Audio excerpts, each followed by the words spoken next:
abakira abakristu muri adamukanyo yanyu mufite Kristo Yesu akuzwe.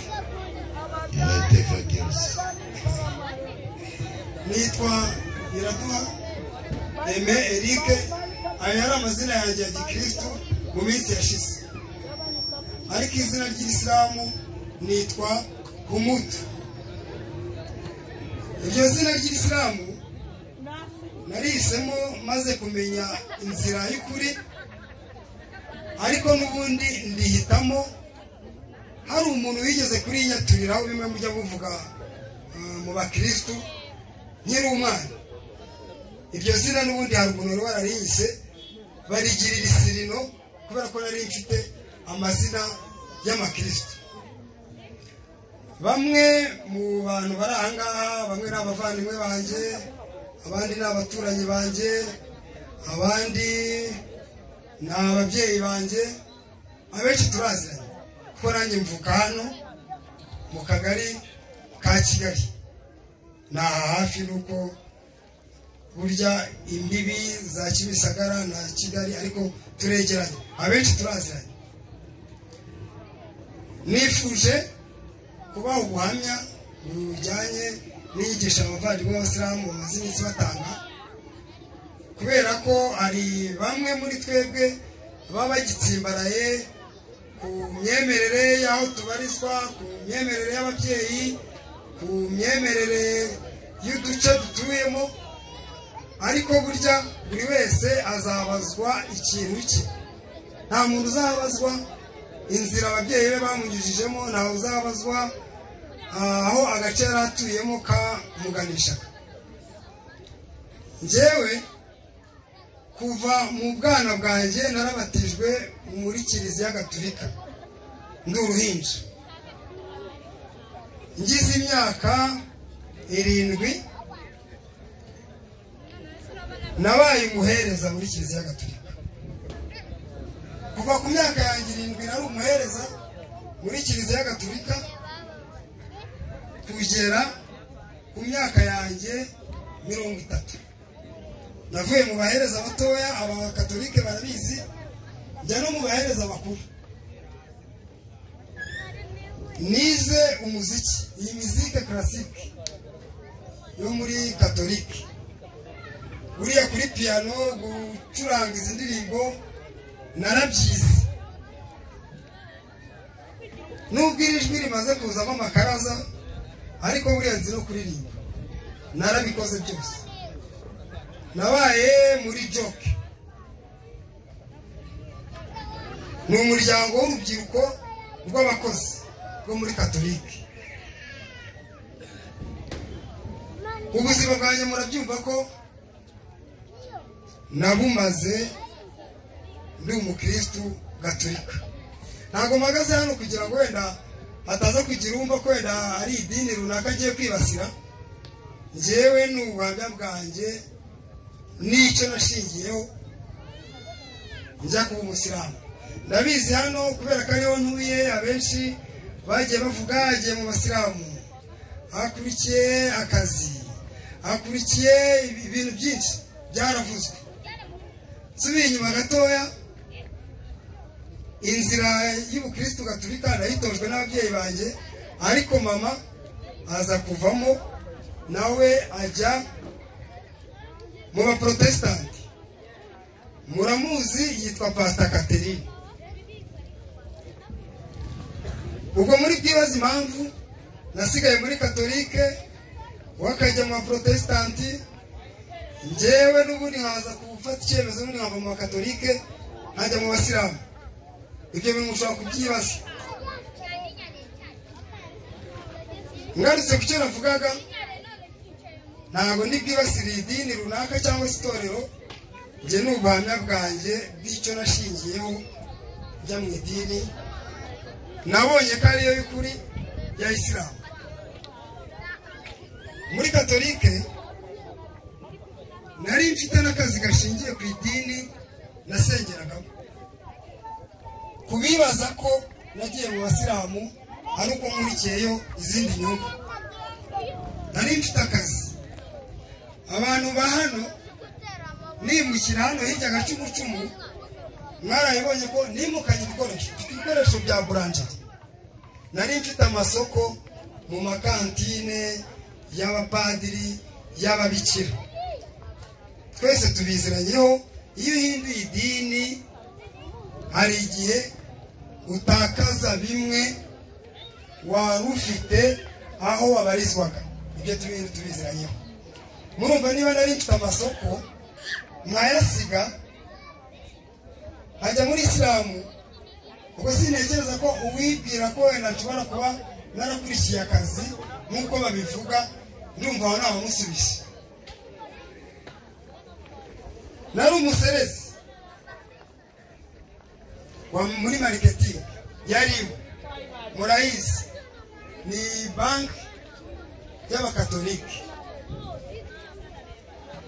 Ubwo niba narasize ahantu nakuraga umugati, abavuga bati yagiye muri Islamu, yakurikiyeyo indonye, yakurikiye akazi, ndagira ngo mbasubize ko atari ko bimeze, kugira ngo noneho mbone gutangira kubaha ubuhamya bwanjye.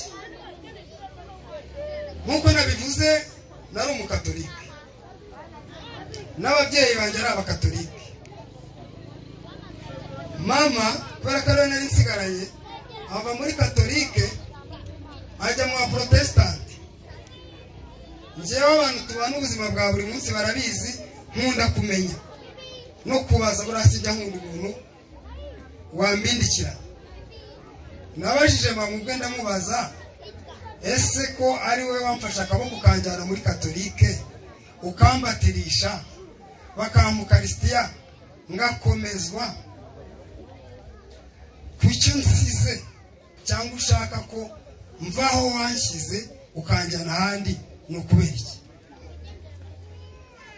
Ambwira ko muri katolike basenga ibishushanyo. Iyi shusho ya Yesu, iyi shusho ya Bikira Mariya, sinabyumva neza, ndavunagura. Ndabwira ariko ashobora kuba ari wowe ahubwo ufite ikibazo wowe ugiye. Njye nguma muri katolike wajya mu baprotestante. Reka nsimbuke rero nihuse nje kuvuga impamvu ngiye nagiye mu bavandimwe bafite inzira y'ukuri bakurikiye, ari nayo nanjye nakurikiye. Ndumuhereza, twese turahazi ahantu bita mu isakarisitiya. Iyo winjiyemo utera ivi. Njye narabashije, ese hano harimo ubushyinguro butagatifu nk'uko bwitwa, harimo umusaraba, muri ibi bintu byombi ni iki tuba dutereye ivi? Uwo nari nkibashije ntabwo ndi mutungeho urutoki, yaransubije ngo iri ni iyobera ry'ukwemera. Tumaze se ni iyobera ry'ukwemera gute? Iki cyumba twinjiyemo gifite ibikuta bine. Ndi kureba muri iki cyerekezo nkuko namwe ariho mureba, nteye ivi. Ni iki gikuta ngo ni urubavu rw'iburyo, ni iki gikuta ni urubavu rw'ibumoso, naho nerekera ni iyobera ry'ukwemera. Ako kantu numva karambanza. Hariya murazi ahantu bita ku Basaveri i Nyamirambo. Nk'umuntu uvuka muri uyu mujyi, mu myaka yanjye itari myinshi mfite, hari ibice na bimwe ngiye nzi. Habaga igiti, icyo giti baragitemye baragenda barakibika. Muzi ko i Nyamirambo bakunze kuvuga ko ngo haba Baryogo, ariko bari abantu bita Baryogo nuko bakunze kuba ba artiste benshi. Aba bantu bashushanya, bakora ibyapa, bakora n'ibintu by'ubugeni byo kubaza. Umugabo bita Kimana we ni inshuti yanjye, nta kibazo kuba muvuze. Araza bamuha cya giti, baramubwira bati genda ukitubarizemo ishusho. Bamuhereza ishusho mu gitabo, aragenda akora de karitage, aragishushanya neza, ariko akibaje amaze kukibaza mu bantu bagiye kukikorera bazana iyo shusho aho yari yayikoreye nanjye ndimo ishusho ndagenda ndayikorera n'abandi bagenzi banjye turaza aho twayishyize ntabwo ndi buhavuge ariko ni mu kiliziya ishusho turagenda tuyitera ahantu imisumari turayimara nize amashuri make 6 yisumbuye ni makeya kuri ntabwo rigeze mbasha kuyongera ntareba abantu bari hejuru yanjye mu mashuri ntareba bari hasi yanjye mu mashuri ntareba abo dufite urwego rumwe turajya imbere ya shusho tukapfukama tukambaza nkuko bamwe tubyita tugasaba ishusho igiti giye batemye ndeba ishusho yabajwe n'umuntu nzi w'inshuti yanjye tunanganye imyaka akayibaza akayisiga ibyo muzi basiga amashusho ariko se Imana yaremye umuntu uvuga jewe uri imbere yanyu uri kuvuga nshobora kugenda nkareba shehe kanaka padiri kanaka pasiteri kanaka bavandimwe bacu babaranga uriya motari umuvandimwe nshobora kumubona ahambwira nti motari nta mafaranga mfite wanzamuye national ukangeza ku Kivumu ko nta mafaranga mfite akanyikiriza nk'umuntu akambwira ndagutwara cyangwa sindi bugutware uwo ni umuntu uvuga waremwe n'Imana hanyuma Imana twese nitutwemera ko ivuga abantu baranga twese nitwemera ko Imana ivuga ntabwo tubyemera se ko mutansubiza ndibaza ndavuga se kuki ngewe ubwanjye ninjye ndi kwivuga nta muntu natunze urutoki ubikora nawe kubyo ari bwumve no kunyigisha abavandimwe amaze iminsi batanga ubwo hari icyo yakumva ngewe ubwanjye ndavuga ku myaka mfite kuri minerivare ababyeyi banjye biriye bakimara bagatanga nkiga ndajya imbere y'ikintu kitavuga mvuge ngo mfasha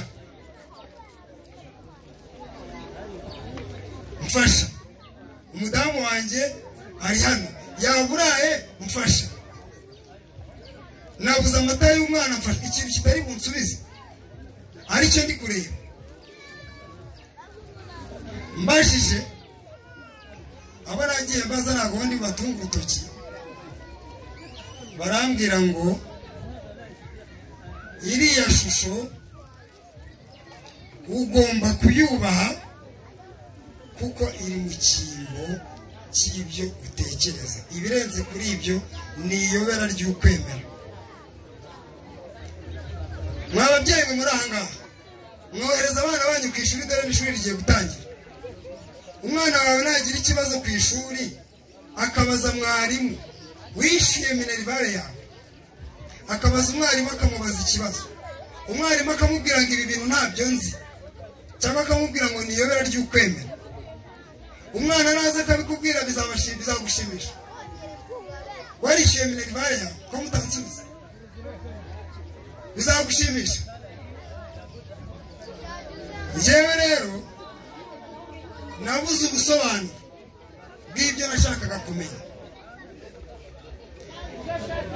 ikindi dufite ibitabo dusoma hari ibitabo byagiye byandikwa n'abantu bagendeye ku bitekerezo byabo hari n'ibitabo tuzi ko byanditswe bihumetswe n'umwuka w'Imana bikandikwa n'abantu ariko ari Imana ibahumekeho kugira ngo babyandike iyo umuntu rero umubajije ikibazo gishingiye kuri ibyo bitabo kandi uzi neza ko afite ubumenyi kuri ibyo bitabo aho kugira ngo aguhe ubusobanuro akaguha ubusobanuro butakunyuze ku bintu ureba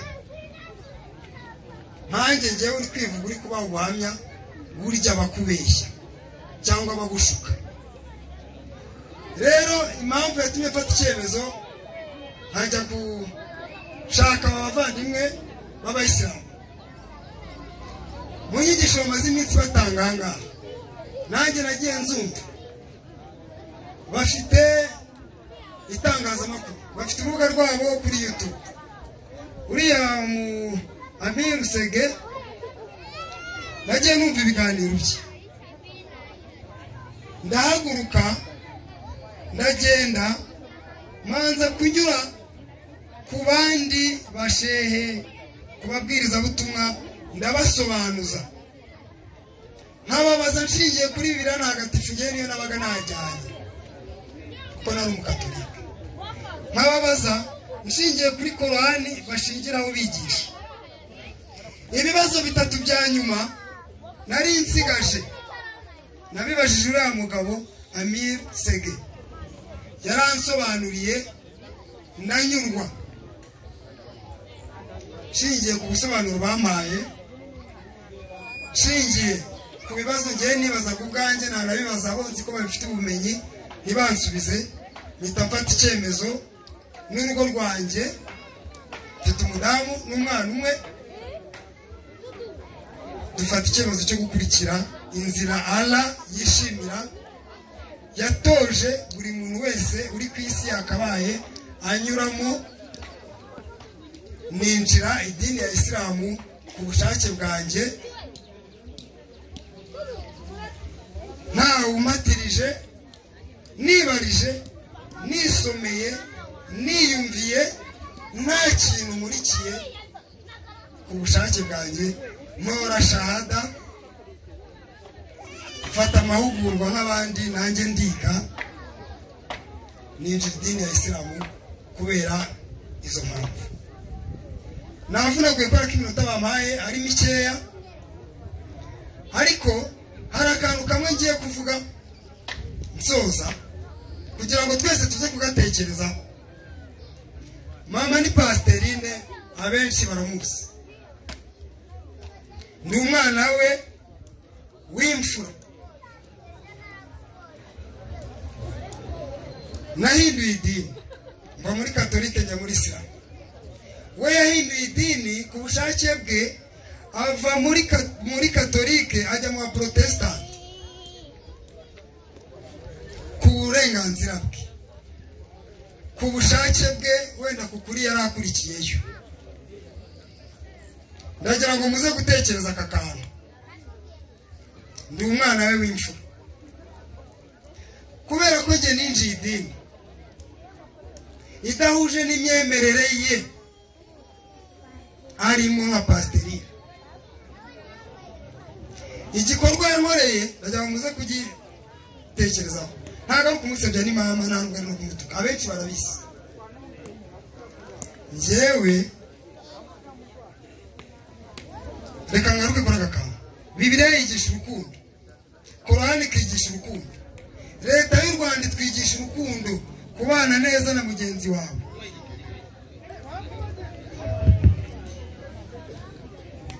Gerageza uhine kugira ngo twese tuzi ko Leta y'ubumwe bw'Abanyarwanda itwigisha urukundo, utabangamiye mugenzi wawe. Bibiliya irabitwigisha urukundo, kutabangamira mugenzi wawe, gukunda hagati yacu, na Korani irabitwigisha.